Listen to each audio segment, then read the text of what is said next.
दोस्तों, भारतीय सिनेमा के इतिहास में अगर सुंदरता और मैस्कुलिनिटी का कोई चेहरा था तो वो थे विनोद खन्ना। एक ऐसा हीरो जिसकी एक मुस्कान पर 70 और 80 के दशक की हर लड़की अपना दिल हार बैठती थी। उनके पास सब कुछ था, दौलत, शोहरत और एक ऐसा स्टारडम जो उस समय के शहंशाह अमिताभ बच्चन को भी टक्कर दे रहा था। लेकिन आज उनके गुजरने के सालों बाद उनके परिवार को देखकर एक बहुत ही अजीब और गहरा सवाल खड़ा होता है। विनोद खन्ना के 3 बेटे हैं, राहुल खन्ना, अक्षय खन्ना और साक्षी खन्ना। तीनों ही देखने में बेहद हैंडसम हैं, तीनों के पास अपने पिता की विरासत है, लेकिन तीनों में एक चीज बेहद डरावने तरीके से कॉमन है। तीनों आज तक कुंवारे हैं। जी हां, 50 साल के पार जा चुके राहुल हो, 49 साल के अक्षय या 30 पार कर चुके साक्षी, इनमें से किसी ने भी अपना घर नहीं बसाया। क्या ये महज एक इत्तेफाक है या फिर ये किसी श्राप का नतीजा है? और अगर मैं आपसे कहूं कि इस अकेलेपन की कहानी आज की नहीं बल्कि 1982 की उस एक गलती से शुरू होती है जिसने इस परिवार को हमेशा के लिए तोड़कर रख दिया। ये वीडियो एक टूटे हुए घर की वो काली सच्चाई है जिसे ग्लैमर की चमकते पीछे छिपा दिया गया। आखिर क्यों अक्षय खन्ना कहते हैं कि वो मैरिज मटेरियल नहीं है? पता नहीं, मेरे को एक ऐसा कोई ड्रीम नहीं है कि एक दिन मेरे इतने बच्चे होंगे और खेल रहे होंगे गार्डन में और मैं देखूंगा। और क्यों सबसे छोटे बेटे साक्षी का नाम ड्रग्स और डिप्रेशन से जुड़ा? इस कहानी की असली शुरुआत होती है साल 1982 से। ये वो दौर था जब विनोद खन्ना का सितारा बुलंदी पर था। फिल्म कुर्बानी की सफलता ने उन्हें बॉक्स ऑफिस का राजा बना दिया था और इंडस्ट्री में ये फुसफुसाहट थी कि वे जल्द ही अमिताभ बच्चन को पछाड़कर नंबर 1 बन जाएंगे। उनका परिवार भी एक आदर्श परिवार था। खूबसूरत पत्नी गीतांजलि तालियार खान और 2 प्यारे बेटे राहुल और अक्षय। सब कुछ किसी परी कथा जैसा लग रहा था। लेकिन तभी एक ऐसी खबर आई जिसने बॉलीवुड ही नहीं पूरे देश को सन्न कर दिया। विनोद खन्ना ने अचानक एक प्रेस कॉन्फ्रेंस बुलाई और अपनी पत्नी और दोनों मासूम बच्चों को मुंबई में छोड़कर संन्यास लेने का ऐलान कर दिया। ये कोई फिल्म की शूटिंग नहीं थी और ना ही कोई छोटा मोटे वेकेशन। उन्होंने अपनी पत्नी गीतांजलि, 10 साल के बेटे राहुल और महज 5 साल के छोटे से अक्षय को हमेशा के लिए पीछे छोड़ दिया। किसी दूसरी औरत के लिए नहीं बल्कि अपने आध्यात्मिक गुरु ओशो रजनीश के लिए। जरा सोचिए उस मंजर के बारे में। विनोद खन्ना जो कल तक सिल्वर स्क्रीन पर विलन को मार रहे थे, रातों रात अमेरिका के ओरेगॉन में ओशो के कम्यून रजनीशपुरम चले गए। वहां जाकर ये सुपरस्टार फिल्मों में एक्टिंग नहीं कर रहा था बल्कि माली बनकर बगीचे में पानी दे रहा था, झूठे बर्तन धो रहा था और यहां तक कि आश्रम के टॉयलेट भी साफ कर रहा था। उन्हें वहां स्वामी विनोद भारती नाम दिया गया। लेकिन यहाँ भारत में उनके इस फैसले ने उनके परिवार पर जो कहर भर पाया, उसे अक्षय खन्ना ने बाद में अपनी जिंदगी का अर्थक्वेक कहा।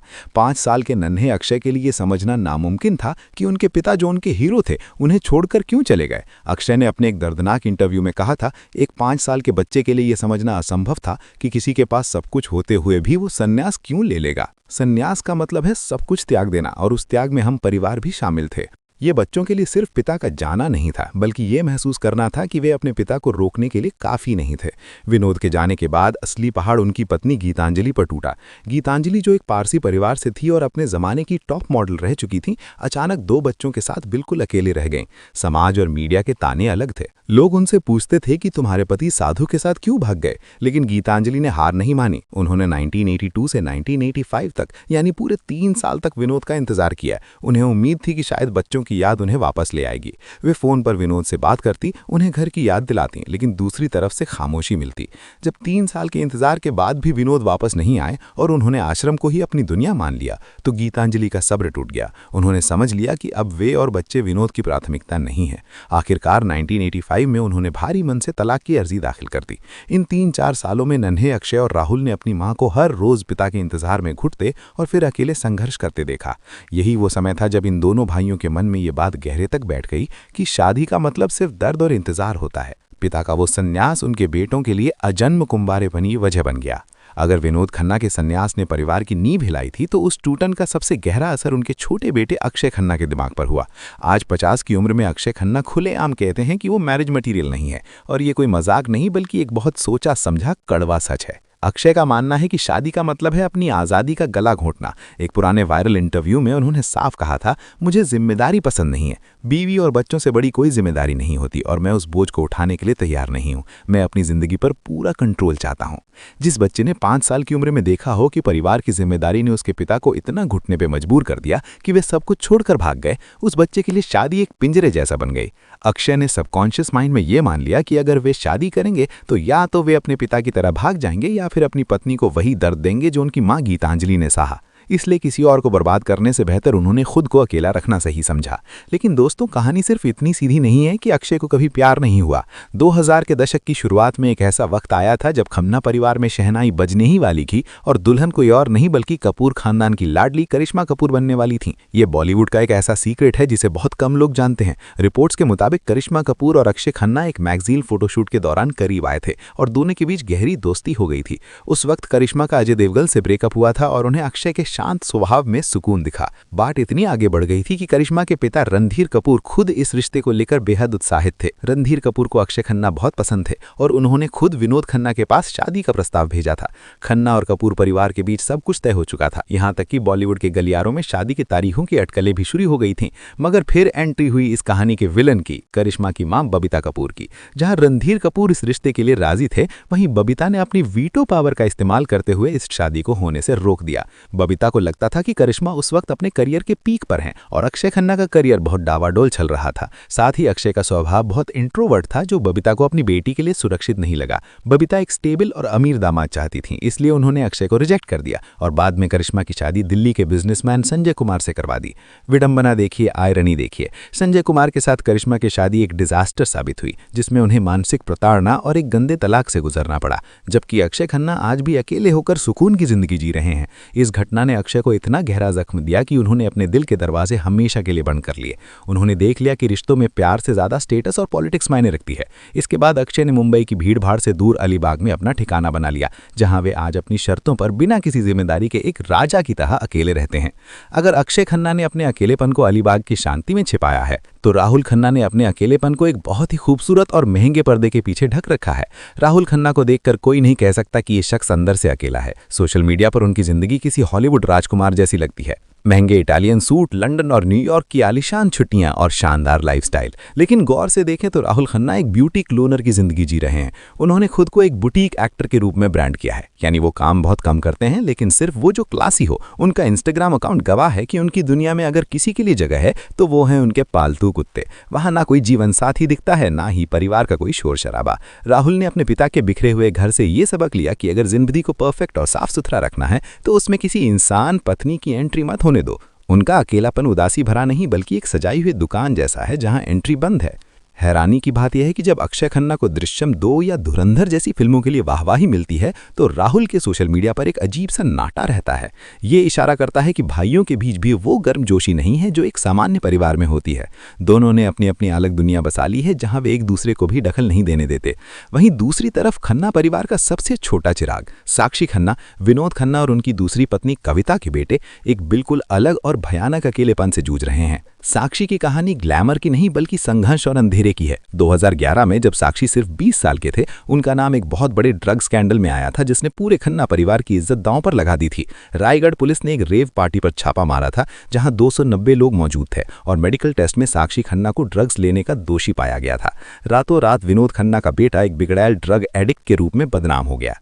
इस एक दाग ने उनके करियर को शुरू होने से पहले ही खत्म कर दिया। खबरें आई थी कि संजय लीला भंसाली उन्हें बाजीराव मस्तानी के समय असिस्ट कर रहे थे और लॉन्च करने वाले थे, लेकिन इस विवाद के बाद भंसाली ने भी अपने हाथ पीछे खींच लिए। मिलन लुथारिया ने भी उन्हें लॉन्च करने का वादा किया, लेकिन वो प्रोजेक्ट कभी जमीन पर नहीं उतरा। बार बार रिजेक्ट होने और स्टार किड होने के बावजूद काम ना मिलने ने साक्षी को डिप्रेशन और अकेलेपन की ओर ढकेल दिया। आज साक्षी जुगाड़ मोशन पिक्चर्स नाम की कंपनी चलाकर कैमरे के पीछे अपनी पहचान बना रहे हैं और रिपोर्ट्स बताती हैं कि वे अब बहुत ज्यादा स्पिरिचुअल हो गए हैं। विडंबना देखिए, जिस आध्यात्मिकता ओशो ने उनके पिता को परिवार से तोड़ा था, आज वही आध्यात्मिकता साक्षी को सहारा दे रही है, लेकिन कीमत वही है, अकेलापन। इस पूरे पारिवारिक नाटक का क्लाइमैक्स और शायद सबसे दुखद अध्याय 27 अप्रैल 2017 को लिखा गया, जब विनोद खन्ना ने इस दुनिया को अलविदा कहा। एक सुपरस्टार की मौत पर पूरा बॉलीवुड रो रहा था, लेकिन वर्ली के शमशान घाट पर जो नजारा दिखा उसने वहां मौजूद हर शख्स को सोचने पर मजबूर कर दिया।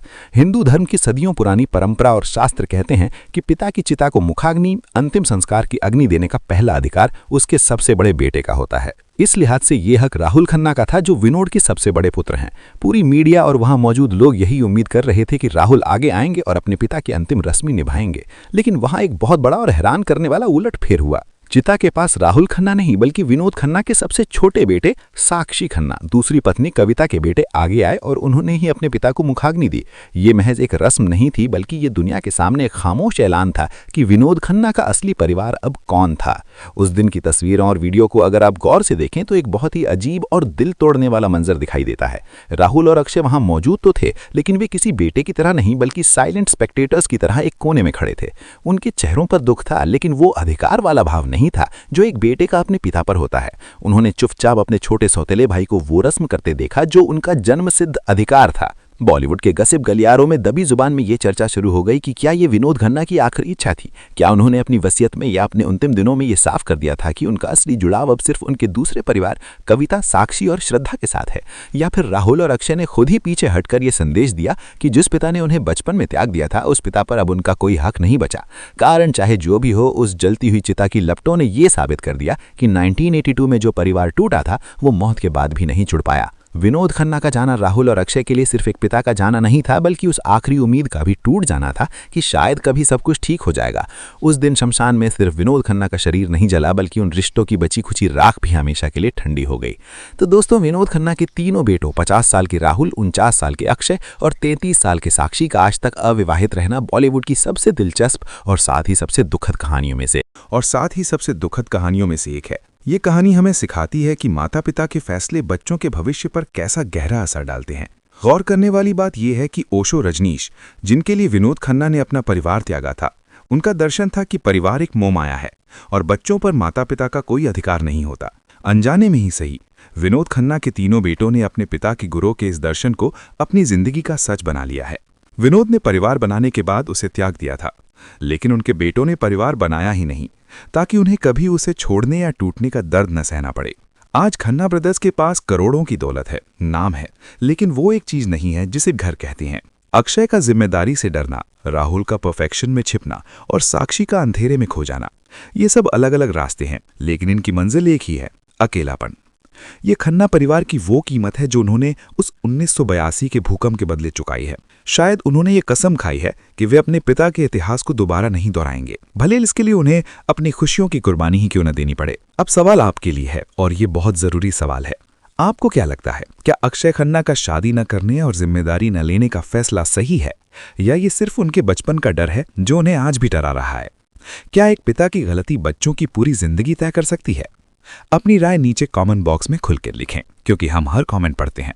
और अगर आपको बॉलीवुड के इन अनकही कहानियों और गहरे राजों को जानना पसंद है तो अभी इस वीडियो को लाइक करें और हमारे चैनल को सब्सक्राइब करके बेल आइकन दबाना ना भूलें ताकि अगला फिल्मी गॉसिप सबसे पहले आप तक पहुंचे। मिलते हैं अगली वीडियो में एक और बड़े खुलासे के साथ। आप इफ्फू जुब्बू चैनल को सब्सक्राइब जरूर कर लें। धन्यवाद।